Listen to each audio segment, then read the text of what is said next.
you're a spectacular way of adding pops of colour to your late spring borders when most of the other bulbs have finished doing their thing and while you're waiting for a lot of the perennials to get going. They are incredibly bee friendly, they're drought tolerant. Because of the garlic family, they can help deter slugs and snails, so it's very useful for planting near plants that can be a bit susceptible to damage from them. But there is a downside. You get these amazing balls of colour start to appear, usually purple or white, and the leaves go brown. This isn't actually a problem. This isn't anything to worry about. This is part of the natural cycle of the plant.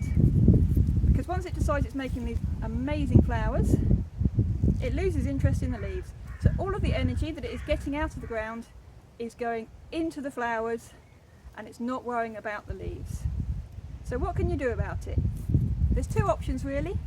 The better one, is you just hide it up. If you're growing it in the borders, you can hide it amongst other plants. Things like the nepetas, the geraniums, all these low growing frothy plants, the leaves of them will disguise any problems here. And in pots, it's really nice to grow with clusters of pots anyway, so again try to arrange things to hide it up. The other one, perhaps less horticulturally sound, is you can snip away bits of it. But the thing to bear in mind is that this leaf, all of this green, is going to feed back into the bulb for next year's display. So if you cut away all of the green, it's not getting nearly as much energy going in for next year, you won't get such a good display. But if you really must, you can snip away at the brown edges, because all the goodness has already gone back down into the bulb.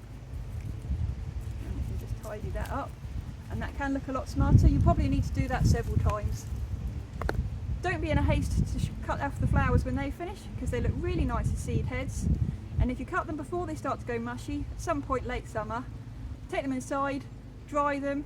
I really love them for Christmas decoration.